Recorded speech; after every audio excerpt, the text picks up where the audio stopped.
Welcome to Seat Time, everybody, the off-road show that brings you all the results, news, and online shenanigans that make being online a good time. We'd like to say thank you to Fly Racing for their support of Seat Time. Please go check them out at flyracing.com.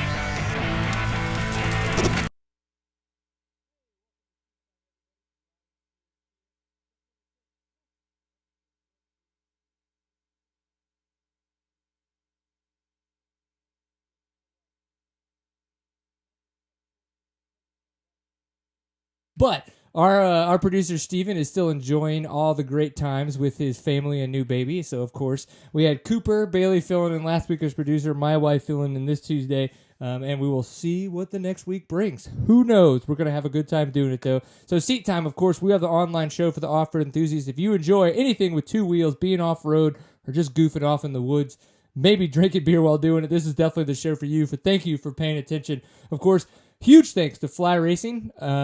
Kenda Tires, and of course Stillwell Performance for their support of Seat Time. Fly Racing, you can find out more about those guys at flyracing.com. Kenda Tires is kendatire.com, and Stillwell Performance is stillwellperformance.com.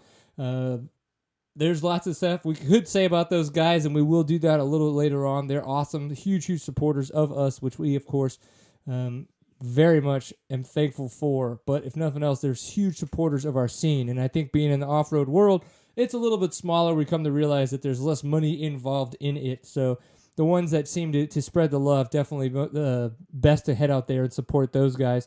So, of course, you can find us. We're on all the social channels, all that kinds of fun stuff. City Time is on YouTube, but we're also on Stitcher and iTunes. So if you want audio only, you can search for Seat Time, find us there.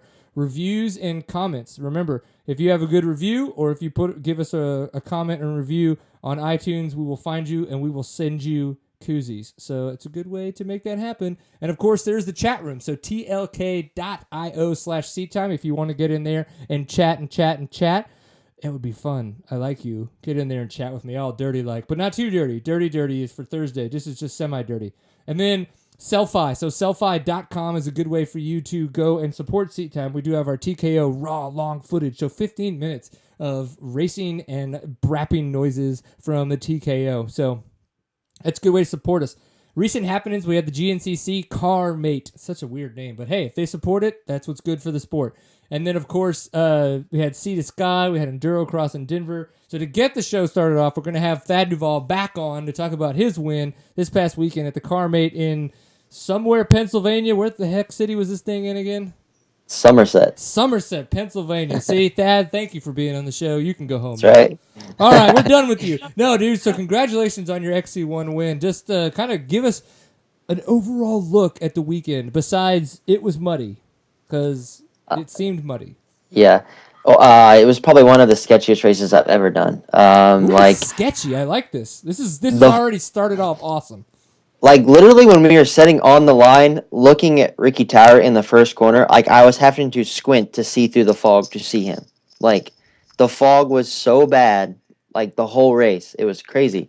Like, you'd be going down a straightaway and, like, have to, like, let off and, like, see where you're at in the fog and, like, get back on it. It was freaking crazy. Like, unbelievable. Like, I think, like, the high was, like, 48 degrees. Like, It was miserable. But in the end, I won, so I guess I can't complain. Yeah, right? For sure. That's got to be good to know that it wasn't canceled. So, yeah, talk about the fog. Holy crap. I think Ken Hill and a bunch of other dudes that were out there taking pictures, it seemed that it looked like, they were positioned in the second turn, and they were catching people coming out of the first turn, and you really could barely even catch the rider's number. So what was it like for you, kind of coming around that first turn and being like, where is the second turn?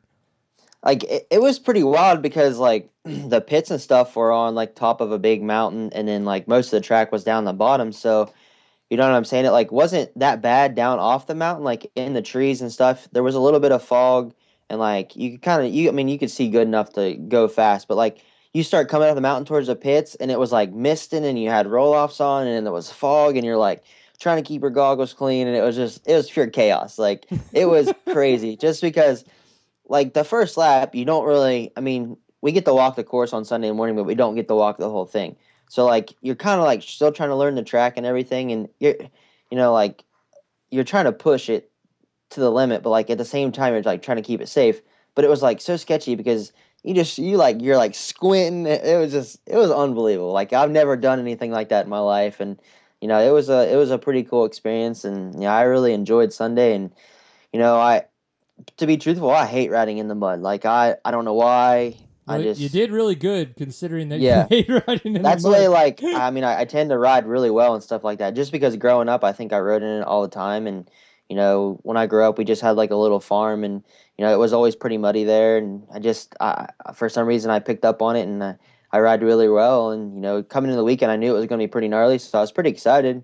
And it paid off, I guess. The Husqvarna worked really well. And, I think the 350 suits me really well. It's the 350 seems to suit a lot of people really well, and I finally got a chance to throw my leg over one, and obviously it's the one that I purchased, so that's good. That there's dealers out there getting my money. It hurts, but you got to make it happen if you want to ride the motorcycle sometimes. And I'm loving that bike. I rode that thing at the TKO. I've done a couple other little events on it. But in all those, like I've really enjoyed that bike, and I know for a fact at my expert level, and obviously these days my expert level is still pretty slow, that I have nowhere near topped that machine out. That it still has power I have not yet to reach, and I think that I think that's great, because that 350cc just seems to keep on chugging, which I've really enjoyed it so far. So tell me about the mud. Now, I know, like, when I was on earlier KTMs, we, on the two-strokes, we had, like, kind of a plug that we could plug in or plug out, and it would change the engine, right? The different settings, automatic. Now, I don't know, honestly, with the fuel-injected bikes, if we even still have something like that. And then at the same time, I'm talking KTM. Now, would something like that make it over to the Husqvarnas? Is there something that you guys can say, oh, it's a muddy race, I kind of want to slow things down and be more on torque opposed to speed? Or yeah, you can go in and completely remap the bikes anymore, like with the FE and everything. You can go in and you can make it hit harder here and make it hit less here, and it's crazy the amount of changes you can make. But like on my bike, the only thing I changed between Unadilla and coming into Somerset, I knew my bike was just a little bit off, so I needed my bike to hit a little bit harder, but at the same time, I needed it to be mellow enough because I knew how rocky Somerset is, and I knew it was going to be slick with the rain. So, my boss, Fred Andrews, came down last weekend down to my house, and, we did some testing, and, the only thing we changed was a muffler. Like, it's crazy that, I can tell a difference between a 3-inch longer exhaust than I can a shorter exhaust. It just, it made the bike a little bit more mellower, but at the same time, it gave it more hit off a bottom. But then, it made it better because I could carry a higher gear, and that, in the rocks, you want to lug it. You just want to Right. instead of being on my power band the whole time instead of spinning. So, he made that change, and I know probably the Husky factory guys change mapping and everything else, but I like to keep it simple. I just like to get on the bike and ride it. yeah, and I wonder now. Granted, I've yet to have a chance to do a lot of fuel injecting testing where you actually, like you're talking about, where you get to change the map and physically have essentially a different computer setup running the engine. Now, I want to do that, but it seems that when you do that, does it take a lot of adjustment to get used to the bike? And the reason I ask is because it sounds like with you just putting that muffler on, would that create a more consistent feel between changes, I guess, versus changing the mapping, where it's like, ooh, when you change the mapping, does it change your consistency of what you're used to in the motorcycle? With the Husky, I've never really had that, but when I was on Hondas, we actually changed the 1 year with the Hondas. We changed the mapping quite a bit, and at first it was hard to get used to, but once I did, the consistency was there, and it was better, and it made the bike run smoother. And these days you can go in and change the mapping where a bike can run cooler, or you can get it to run hotter, and it's crazy how diverse it can be, and doing just a little tuning here and there, giving it more gas or leaning it out, and it's almost like a two-stroke changing the jets, but just on steroids. I mean, it's crazy. Man, I can't wait to play with that. And the reason why I haven't done it is having the ankle surgery and all that kinds of BS. One of the things I want to do this winter is take that time, like, because, Brian Story, the guy that I bought the bike from, he's well versed in all the KTMs and Husqvarnas. They were with his shop, Adventure Moto, so he's going to take me out to his farm, and we're just going to play around. Like, he's going to give me extreme maps that I would never have, and then ones that we would play around with that would be like way too mellow, way too harsh, just so it's like, okay. Like, and then I can look at them and kind of see how to feel it, I guess is a way to look at it. Like, when you were to look at the map, you'd kind of go, oh, I get the way that feels now, and I hate it. Or sometimes it's better to do a dramatic change. That way you can understand the difference between the two for sure. Yeah, and that's funny because that's what my dad always told me, and I didn't get it until I got old enough. Because he would say, he's like, oh well, if you feel like you need to make some adjustments, on your, say we were talking about clickers, he's like, go 5, just go 5 because you're making such a harsh adjustment to where you're at that you're going to notice immediately if it's too far or not enough. In the direction that you're looking to go, and you can always go, oh, okay, cool. Well, I went 5. I'm gonna back it down 3, and then you're kind of like that sounded like a computer, but just like your fuel injection with the mappings. I'm that guy. I understand. We did have a question from the chat room, and my answer for this was urine. So we'll see how much your answer differs. They said, what is you, Thad specifically, and then if it differs for other guys and that, what would it be? Like, what kind of drink do you guys put in your bottles? So and he says in the pits. So maybe if there's a specific drink you like to drink before a race, and then during in the pits, and then maybe let's just throw in a good recovery, what you do after the fact as well for good measure. Just leading up to the race is just water for me. I know a lot of guys do like Pedialyte and stuff, I think. Yeah, Pedialyte and everything, and then like the biggest thing for me is goo packets. Just like Hammerhead has them, and then like I take the goo, they're called goo, and it's just like a gel packet, and it sounds crazy, but you can tell the difference when you're 2 hours into a race and you get that gel packet. It's like a snap of sugar, and it like gets you your second wind, and I think I owe a lot of credit to them because they make me ride good for a whole 3 hours, and and it's like a lot of people talk about how they lose concentration in a race, and I feel like when I take the goo, it makes me concentrate a little bit better because I don't know if I get sugar in my body and I kind of like get a rush, so I'm concentrating harder. But the goo thing is definitely, and then I take the goo in like water bottles with like clear hose coming out of them. Yeah. And people will just hand them to you, and while you're racing, you just stick them in your mouth. And sometimes it's just nice to get a fresh cold water in your mouth and you get it drinking stuff. And then after the race, I don't really do anything after the race other straight than beer. Oh yeah, McDonald's. That is really Thad. Really? Well, I mean, I'm not gonna lie. I tore up a Big Mac Sunday after the race. I mean, here's where I'll go with a McDonald's. Now here's and I'll be honest, this has happened, and Tam's driven me when this has happened before.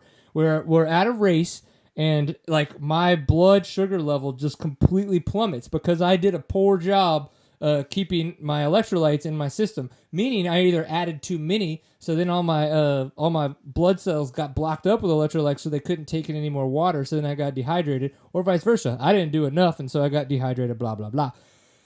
Well, when shit hits the fan like that, and you are starting to get into those kind of like those cold shivers, and you're starting to see yourself turn white, fucking McDonald's, because you go and you say, I want your largest fry, as big as, just fill a bag, please, and pour on as much salt as you can. And within about 15 minutes, typically, you can watch your skin change color because of that salt. Like they have, like whatever they do with their salt in their fries, it is so concentrated that it's just like, boom, it's almost as good as an IV. Good to go. Almost. I might try that next time I'm hungover in Vegas. There you go. Get like a double-sized Big Mac with all that bread. No bread. No bread. Get away from the bread. You don't need to be digesting that much bread, especially McDonald's bread. Come on, buddy. Yeah. I mean, I understand you want the Big Mac sauce. It's not horrible. I got extra sauce. Did you get extra sauce with your 3-inch longer muffler? Oh yeah. Yeah, that's not dirty. That's fun though. That's fun. Is that too much for you, Tamara? She's not. She's never around for the Thursday night show, so she's not too prefaced on how weird it can get sometimes. So man, first place. That's got to be awesome, and that's definitely your first XC1 win for 2015. Is that your first XC1 ever? No, it's okay. Because I figured you actually had one at another one at a muddy race last year, right? Like yeah, Kentucky or something. Yeah, I won Unadilla in 2012, and then the real muddy mammoth one in 13, and then I went winless last year and finally got a win again. All right, not very consistent with wins, but hey, getting better. Sometimes, I mean, yeah, you're gonna have to. Honestly, the way Caleb Russell's been riding, like you have to be there, ready to win every weekend that you're racing. Because that's like one of the things that I wish he was there and he was 100%. That way, I kind of knew where I was at that day.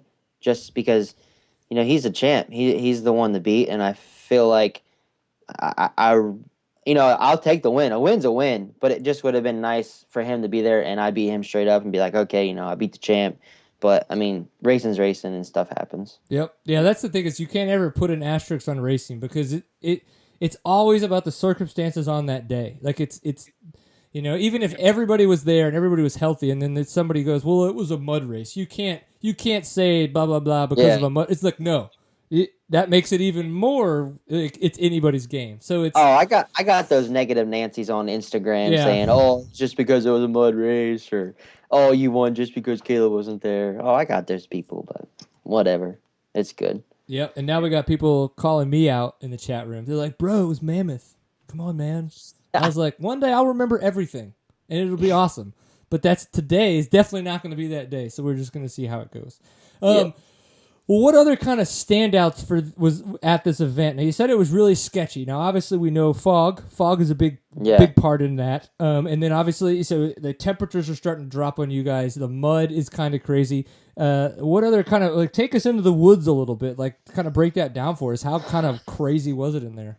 It was pretty wild because, the quads raced on Saturday. So, I mean, there was quite a few quads. So the track gets, beat by the time we get on it. I mean, it's I think almost 15 hours old by the time we start racing on it. So, right. I mean, there's, you got morning quads, afternoon quads, minis, morning bikes. I mean, when we started, the track's already beat. So, then, you kind of got your lines and stuff. And then, this race was one of the rockier ones we have all year. And, there's one trail that sticks out on mine. It's called the Rock and Randy Trail. And it is I come to it every lap and it was just all right, I'll get a couple deep breaths, and I'll just hold my breath all the way through it. And then you get through it, and then, the last lap, I had a pretty comfortable lead, and, and Grant had actually ran me down.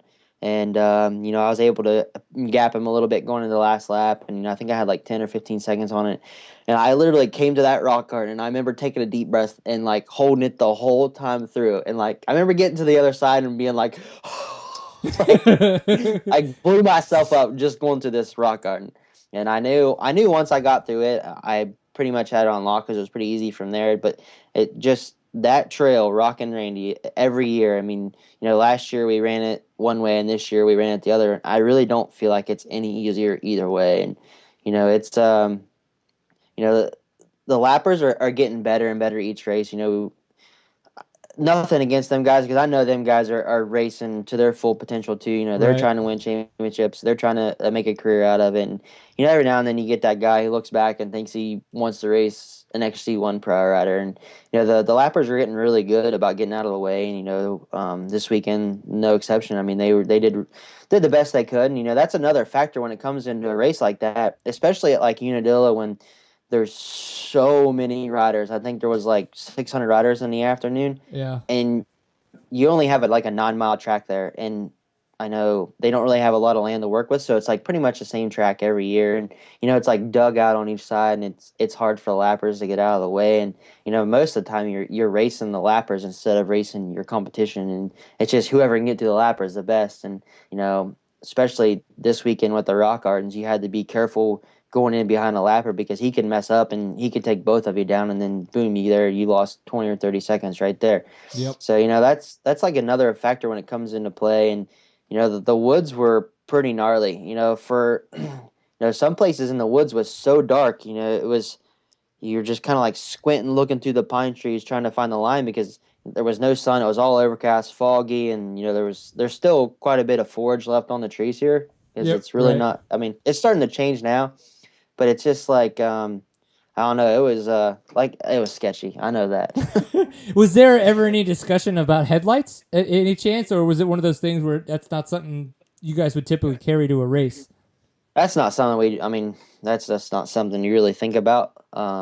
But truthfully, some places it would have been a good idea. I mean, you would have been able to see a lot better in some places the track, I think. Yeah. But and it would have been tough. It's weird too because it's tough in the fog. If you had a headlight, it would kind of blur your vision and it would just shine back on you. That's why fog lights, point down and they're so bright, but they point down.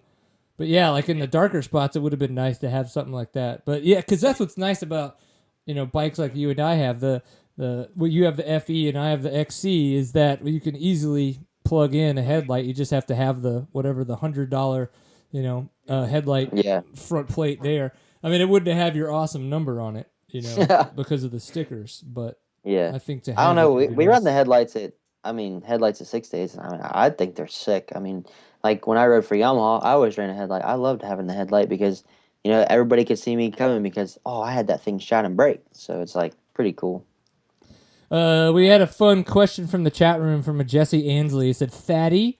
So apparently he knows you because he's talking all personal, giving you the why. When is your video going to be out? When is my what? Video? I don't know. Whenever he makes it. Yeah, I was about to say. I was like, buddy, what up? When are you going to make it? Come on, Jesse Ansley.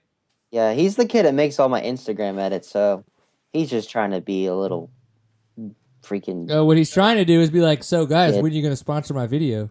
Yeah, that's probably what he's like, yeah. This guy. Can't take him anywhere. Internet. Because internet. Well, tell us a little bit about... we got here for a little bit more time.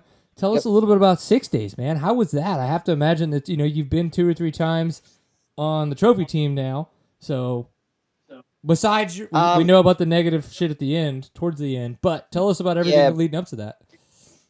Truthfully, Slovakia was my favorite country we've been to. I mean, I've been to Germany, Italy, Argentina, and then this year, Slovakia. And it was, I really had fun this year. Sometimes you go and you kind of dread it and you get over there and, you walk the test and you kind of want to get the race week over with. But, it was like, I think we just had a really good group of guys this year, and it just made it fun. And, I was really excited when we started walking the test because it was so similar to the East Coast. I mean, it was just like mountainy, kind of rocky, like big forest.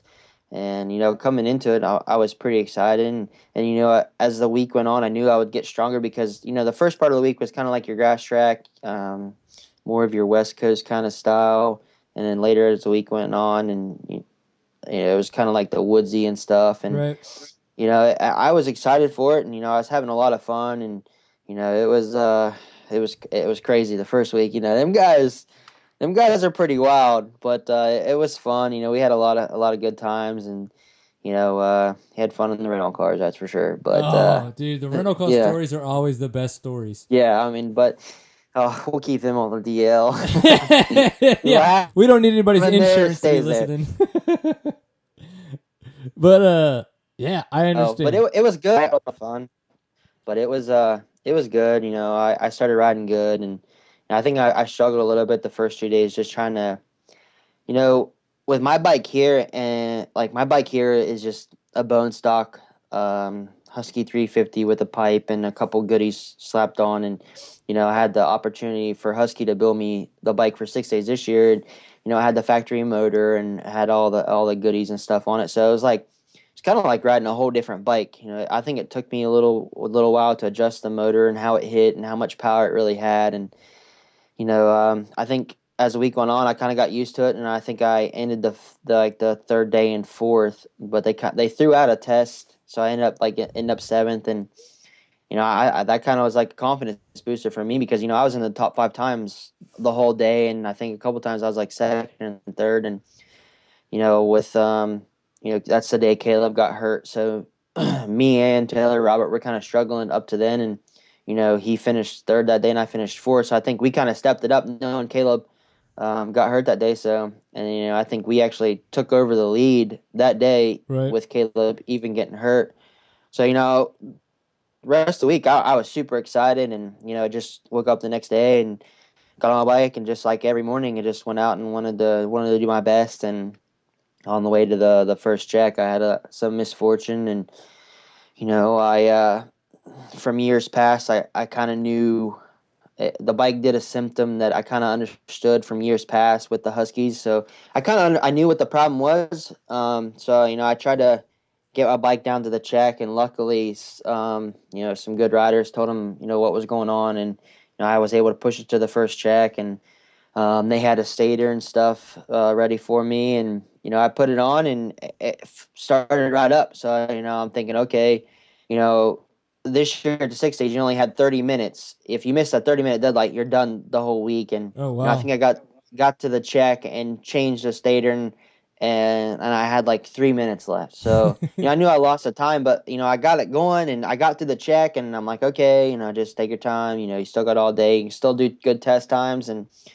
I don't know. I just was headed to the next check and still had the same problems. And I don't know. It's just one of those things. Racing's racing. It's nothing against anybody. I think it's just one of those freak things. And if it's going to happen, it's going to happen to me. I have the worst luck with dirt bikes, but with the Huskies this year, it kind of changed. And it's this year is a huge confidence booster. I think this is one of my best years I've ever had ever in GNCCs, and it's kind of like a breath of fresh air knowing that I can go out and still compete and be consistent and be a front runner. And I think that happened, and at 6 days kind of was like, okay, I need to come into Unadilla and prove a point that I'm here for the rest of the 4 races. And coming into Unadilla, we weren't really sure how Caleb was going to do, and it was kind of like, okay, the championship kind of opened up, but it really didn't, because he ended up winning at Unadilla. But It was like, I don't know if it was like a breath of fresh air for me to come into Unadilla and just give it everything I had, and I did, and I ended up second, and I had a good battle for first all day, and it was just like I said, it's just momentum, getting momentum, build up, and then finally being able to win Somerset, and now I'm thinking, okay, there shouldn't be any worries that I should go to Powerline and think I can't win. It's just, it's nice knowing that feeling, and there's some stiff competition this year, and going out and winning Somerset was pretty sweet. Yeah, I think you're right on the money with it. This has definitely been one of your best years so far. The consistency is there, in the sense that you've when you've had the opportunity, you've definitely risen to the occasion to make stuff happen. And I think it's awesome. I'm glad to see, not that Bad Thad doesn't exist. I think Bad Thad's still there. It's just that you could tell that you've kind of grown, and you're really starting to put a lot more together, not just physical racing, but the mental side of things as you go out there and try to compete for these long 3-hour races. So no, it's really cool to see. Yeah, I think it's a lot to own to Fred for picking me up on the team and kind of taking me under his wing. And, I think him, with the combination of him and the Husky 350, I think it just kind of gelled good. And, coming into this season, there wasn't really any pressure on me. They just told me to go out and do the best I could. And if I got top 5s, that's awesome. And it just built from there. And we're pretty close as a team, so it's nice that I can go to him and be like, hey, I need to change a little bit in here. And he comes down the next couple of days and was like, all right, let's try something different. And it's cool that I still live at home with my parents, but I can ride right out my back door and go test everything I need to do, moto, real hard woods. It's nice that I have my dad there, and I can come in and kind of relax, and he can change everything around and just go back out and keep riding. Yeah. Now, the program you're on now with KR4, does it look like you're going to be signing with them for next year? Yeah, I mean, if everything keeps going good, it's just I gel good with that team, so I don't really want to go anywhere. It's a good opportunity for me, and KR4 and just to happen, and it's awesome. Fred and Amy are almost like parents to me right now. They take really good care of me and they spoil me, and it's a fun atmosphere. And like I said, just being on that team was like a breath of fresh air. It's just like hometown. Just kind of like down to earth, and they like to drink beer. My parents like to drink beer. I mean, it's everybody gels good, and it's just I'm having a lot of fun, and that's what matters. And you do your best, and I really enjoying this year. That's for sure. Epic. Now, for those of you who don't know, Steven and I did the KR4 Arrive and Ride program, obviously not at the professional level that Thad Duvall does it, but at the more amateur level at Big Buck 2014. So you can go out there and find that video of our Arrive and Ride adventure program. But yeah, so that's kind of, you can also be an amateur like myself or somebody that even wants to compete year long and take advantage of the KR4 Arrive and Ride program. Highly recommend it. Those dudes, just like Thad is saying, those dudes are awesome dudes. It is a huge family atmosphere when you go on that program. And I mean, if you've never been to a GNCC, it's a great way to do one. If you're looking for a way to compete in a whole series but not have to do all the traveling and driving that would entail from further, this is a great way to do it. I definitely would say look into the KR4 Arrive and Ride program if any part of you wants to do a GNCC and you haven't done it before, or you're looking to do them more often and don't have the capacity to drive, because it's a good time. They do a good job, and I think what they do for the amateurs and everything else is pretty sweet. I wish I had that growing up. I was fortunate enough to sign with a team when I was like 11 years old, so I never really had to go through that. But it's cool what they do for all the mini guys up to the whole ranks. It's pretty sweet. Right on. So we got two more left. We got Powerline Park, which you mentioned, and then of course Ironman at the end of the year. How much pink are you going to have on at Ironman? Oh, Stickman Graphics has already got me hooked up with the Save the Boobies. So, I got pink on, and, it's one of those we'll have to show up and see, and maybe give a little hint on Instagram and stuff before the race. Hopefully, we'll have some cool pink swag there to give out when I'm on that center box. So, Hopefully it'll be good, It's it's good. The next two races I'm pretty excited. St. Clairsville is only about 45 minutes from my house, so it's pretty close, hometown. A bunch of family members there, and I like that place. And Indiana is probably one of my favorite places to race. So just gotta get through these next couple weeks healthy, 100%, and get this number 2 plate wrapped up. I like it, man. Well, cool. Well, good luck. Have fun out there. We really appreciate you coming back on the show. It's fun, as always, because you do bring a lot of enthusiasm, which I like to try to bring. So I'm glad that somebody tries to match that level. It's tough to do, but you do a good job, so I appreciate it. Yeah, no, thanks for having me on the show. I enjoy being on the show. I think the show's awesome, and it's cool that you throw down a web series. Thanks, man. Well, you have fun, and definitely, good luck. You got about a week and a half now to get ready for Powerline Park, and then you got a 45-minute drive, it sounds like, so that's not horrible. No, it's good. So. Yeah. All right, dude. Well, kick ass, and definitely remember, always enjoy a pint full of awesome, right? Yep. Sweet. Thanks, bro. Later, dude. See ya. Peace. Awesome. No, but Thad Duvall has been doing a really good job this year, and with that win, we haven't had him on as much as we would have liked during the year. There's so much stuff that goes on. But with having done the ISDE, and of course with his win this past weekend there in at the CarMate GNCC in Somerset, PA, you got to talk to the guy. And it seems like with the fog that was going on and the crazy terrain, that he would have extremely good look into that event and kind of what was going on. Now the Baja Rally just wrapped up, and I was trying to get Steve Hengenfeld, I don't know how to pronounce it, Hengfeld on. He's a Baja champion. He's won quite a few classes in the Baja 1000 and some of the other Baja respective races, and then of course now he's competed in the Baja Rally a couple times and then won the overall this year. Didn't get a chance to get our communication never connected, I guess is the way you could say it. AT&T failed us, so boo. But I hope to talk to him soon and get him on the show to kind of hear about how the event was. I want to know, it was still 4 days, but was it a lot tougher than last year? And him and I can relate because he was there last year. I was there last year, but I wasn't there this year. So I got a lot of questions that I could ask. It looks like he's texting me right now. Let's see what he said. Maybe he just wants to jump on the show. I don't know. He's like, I don't have show. He's like, I would love to be on your show. I really would feel awkward being like, how about right now? We'll get him set up for next week. So that's awkward. And obviously somebody felt like their ears were burning and had to get back to us. I understand your pain, Mr. Dirty Rice Off-Road, which is our producer, probably sitting there with his baby. I am sure that you would like to do another KR4 Arriving Ride adventure because I would as well. Maybe 2016. I don't know. If we can get some of these Riding with Woody episodes to get a few more hits, we might be able to get a couple sponsors for those. So actually, that's kind of a fun point. We're looking for sponsors for our Riding with Woody episodes for next year. So we're looking to do 3 events that we would go to, Steven and myself, kind of a little bit of the Arrive and Ride adventure and a little bit of what you've seen with some of the Riding with Woody features. So we've done the Riding with Woody at the Rip to Cabo, the Riding with Woody at TKO, and then we've had a lot of the other Riding with Woody episodes. We would like to kind of consolidate that into actually, Riding with Woody, following myself and Steven as we go to these events. So if you know anybody that would possibly like to be sponsors of those shows for next year, let us know, and we can obviously chat behind the scenes. So that's fun to talk about. Yeah, I don't know. We'll see if it happens.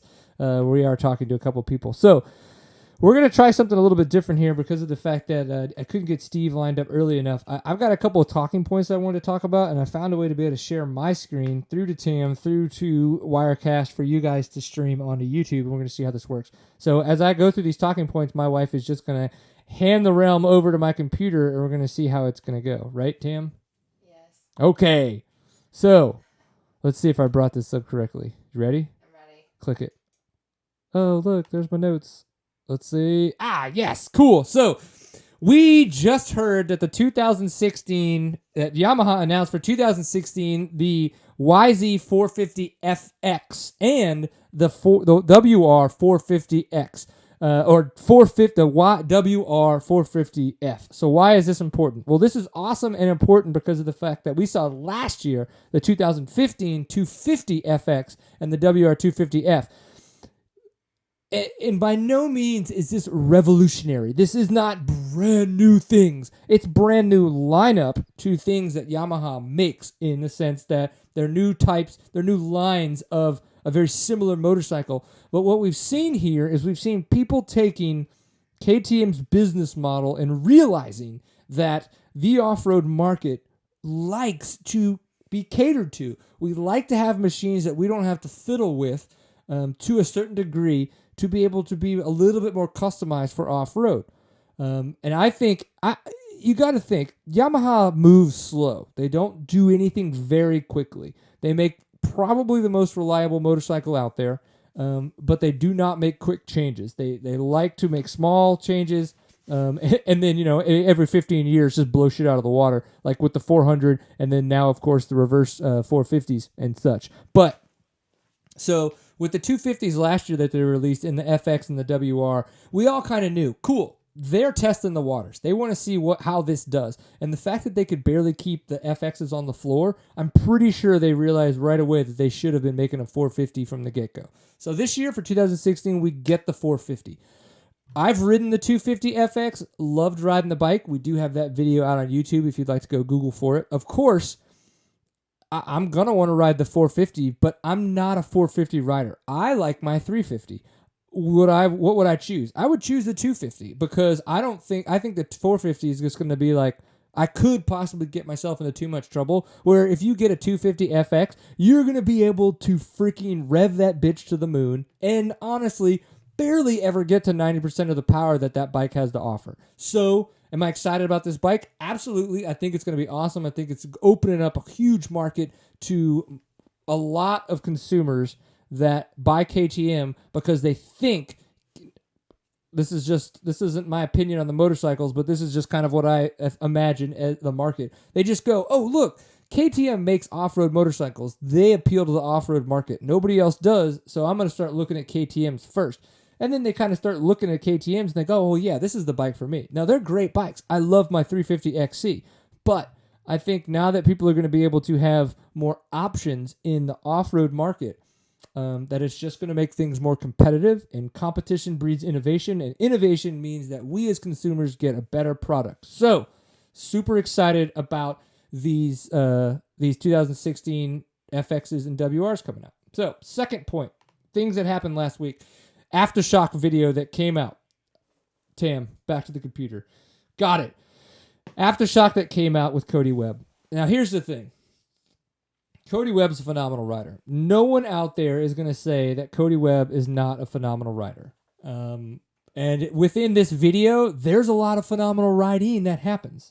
Cody Webb displays amazing, amazing talent when it comes to a motorcycle. And I'm glad that Dirt Bike did this. Because the thing is there aren't a lot of people that want to put money into videos.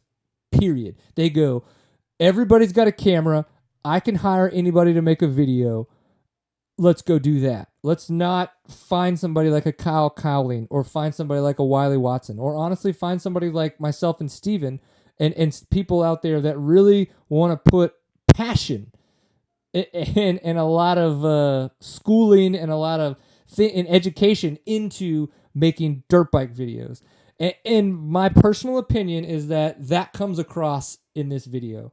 I really enjoyed the fact that Travis Faint tried to reach out of what you would typically see in a video and come up with a fun theme to this video, but the shots didn't work. The editing was a little lazy, and I just feel like what we got out of this for the promotion that we saw, we got a web video from somebody that has a camera, and I was a little disappointed in that, and I'll be frank and honest about that. Now, again, that's my opinion. I'm not trying to hurt anybody's feelings. I'm just trying to be completely honest about what I'm seeing in the market and how things are going. So there's that. So coming up this weekend, we're going to have Red Bull Straight Rhythm. Why do I talk about that on an off-road show? Because this shit's awesome. Unfortunately, I was so stoked. We're going to Smithville, Texas this weekend. We're going to some friends' weddings. I have a buddy, Andrew Short, lives in Smithville. I'm friends with his trainer. We're going to be able to go and hang out with them. No, because they're going to be at Straight Rhythm.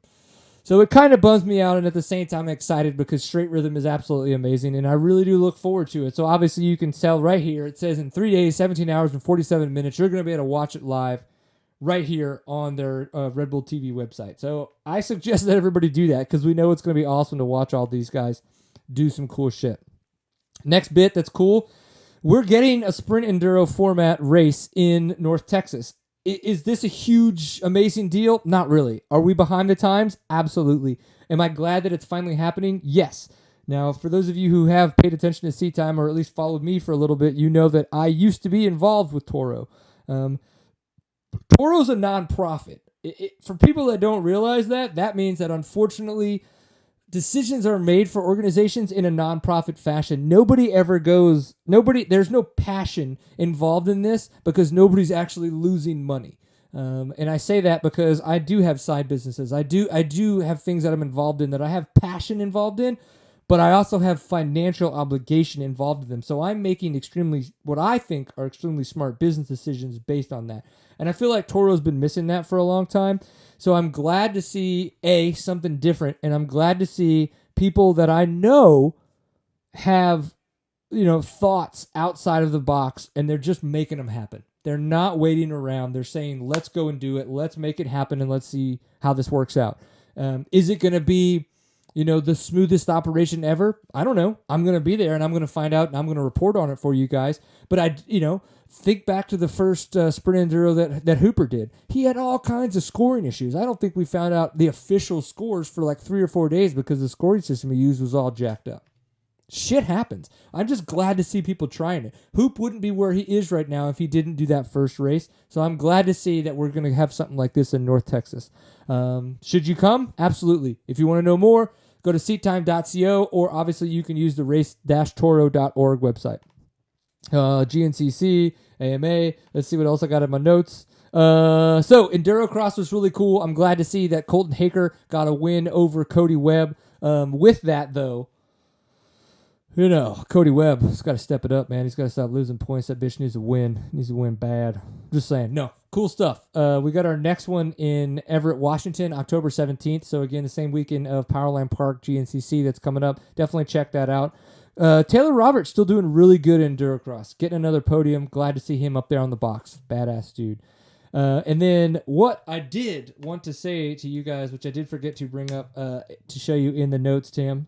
Computer screen, please. We're going to show everybody my computer loading. See how long that takes? This is what happens when your life sucks.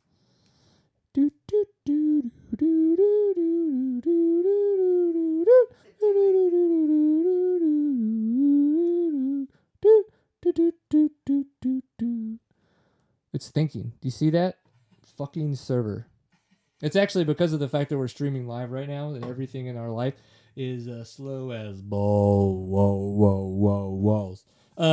So as it probably tries to load, we're going to talk to you about Papa Pierce's KTM Adventure Rider Rally write-up. So why I'm telling you to go to the Seat Time website is I want you to check out his write-up. Not only did he do a review of his KTM 690 that he put up there, he also did... Oh, I'm clicking on it, Tam. Let's see if it comes up. Oh my God. It's still loading. But I think it's a really good write-up, and I just kind of want to get y'all's opinions. I think that it would be great if we could get more stuff going like this. I've noticed that we've seen a lot of websites pop up and then die off. We had Digital Off-Road, but Hoop is obviously very involved in a lot of stuff going on right now. Then we had Zach Huberty with Innovation Off-Road, where unfortunately we saw that kind of die out pretty quick, and not because he wanted it to, but because he got extremely involved with Beta. Priorities, got to make a living, got to get a paycheck. Understood that. Ohio Off-Road, we've seen big things from them. They've launched a new website. They're putting out a lot more content. That's awesome. Right now, a little bit more of an aggregate, which is okay. We still need that. I'm looking forward to when they can put out a little bit more personalized content, things with their own flair of that nature, because I really think that they're going to do a good job with that. I really enjoy Bobby. He's a cool dude, and I'm glad to see that they're kind of pushing Ohio Off-Road still. There's probably going to be a name change in the near future. You can only imagine that as they get bigger, OhioOffroad.com can only take them so far, because I know that they want to have more reach than Ohio. And again, Off-Road Viking. We saw Off-Road Viking kind of seems that it's not keeping us as up to date. So I'm going to try to fill a little bit of that gap, but I want to fill a little bit of that gap not just with aggregated content that everybody else puts out. I want to be able to talk to different off-road people. So if you're somebody in the industry, or you race, ride, have fun on a dirt bike, please reach out if you feel like you have a point of view that will be good to share, because we would love to hear that from you. I think that would be a lot of fun. Okay, it came up, Tam, so you could switch. Hey! So, obviously there's some pictures, and yay, all that kinds of fun stuff. Woohoo! Look at Dad with the 690. Yummy! That's amazing. Here's Quinn Cody giving some advice to a guy that's like, oh, bitch, I thought I'm older than you. You shut up. And then, of course, the KTM demo rides, which are always fun. So, yeah, check that out, man, on the site, seattime.co. It's the most recent post on there. And let us know what you think. We'd really appreciate it. And, of course, this has been Seat Time, episode 183. We appreciate you guys for tuning in. We've had a lot of fun. My wife, thank you very much to her in person for tuning in. Did you break it? I don't know. Why would somebody say, did you break it? I didn't break anything. Apparently, my wife doesn't think that she broke anything. So... what did we break? Let's see what we broke. But in that, definitely. So as I do this, I'm going to preface to my wife, get ready, because I'm going to talk a lot about our sponsors, and they have little lower thirds to put up. Are you ready? So this is Seat Time. You can find us at seattime.co. That is our website. Of course, we're on Facebook, facebook.com/seattime. Like us real hard. Friend us. Do that kind of stuff. It's fun. On Twitter, twitter.com. It's at seattime_co. That's our Twitter handle. You could tweet us. Tweet us real hard. We like that kind of stuff. Instagram, at seattime. We kept that one simple. It's easier on you. I know. Dude, send us pictures. Send us DMs. We like it. Oh, tag us. Tweet us. Remember, if you're on Instagram or Twitter, hashtag potfulofawesome. Because why? Life is awesome. We appreciate you. If you're on YouTube, subscribe to us. It's like SeatTimeCO or something is our username. I'm not too sure. But it says it in the lower third, so we're going to go with it. Why not? We're having fun. Oh my gosh. So, huge thanks to Fly Racing, flyracing.com, for their support of Seat Time. If you need to get gear, you need to go check out Fly Racing. Go to their website, say, I want to get that. Go to your local dealer and purchase it. Same thing with Kenda Tire. So KendaTire.com is where you can check out their wares. Remember, the Equilibrium, the tire to get. Go check it out, ride the shit out of it, and come back and tell me how much traction you had, because you're going to have a lot. Local dealer, if they don't have it, get on their ass. Tell them we want to ride the Kenda Equilibrium. They need to order more because they tried not to, and they should have. Make it happen. StillwellPerformance.com. What I want you to do here, I want you to go to the website and pester Alan. Be like, whoa, what's up with this guy, Brian? Why does he keep telling me to email you? And he's going to be like, I don't know. Why are you emailing me? And be like, well, since I have you here, I think I should tell you that I ride this kind of bike and I would like help with my off-road suspension. Then this conversation is going to make much more sense to him, and he's going to respond back and tell you how to get help through Stillwell Performance. So stillwellperformance.com to make your off-road suspension work better for you. And as they say, keep it pinned. Yeah. Did you break it? What did we break? This site? Yeah, I don't know. It took a second. The server must be sucking right now. Too many people on Seat Time site.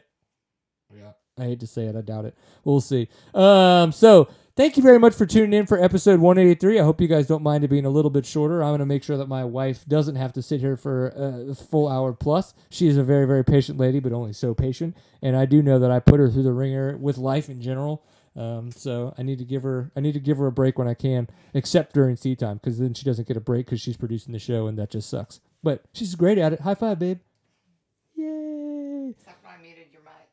You muted? Oh, yeah, she did mute my mic. That was fun. Story. What is the deal with that? Why do our like fill-in producers have such a problem with the mic? It's complicated.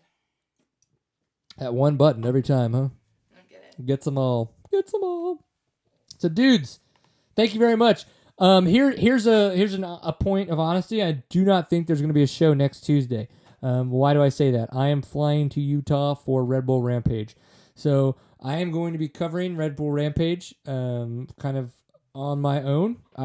Luckily enough, some friends at Red Bull have been very, very nice enough to allow Seat Time to have a media pass. So we're going to have coverage of Red Bull Rampage.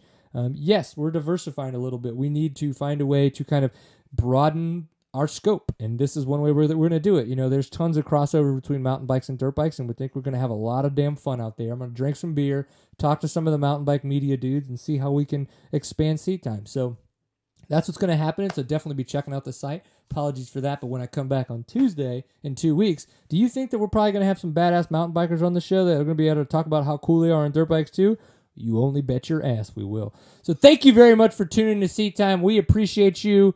See you in 2 weeks. Remember, always enjoy a pint full of awesome. Peace.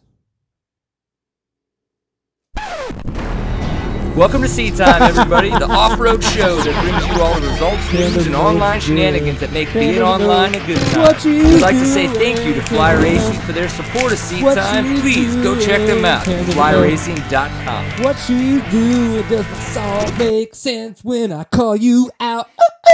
Tam doesn't know what she's doing.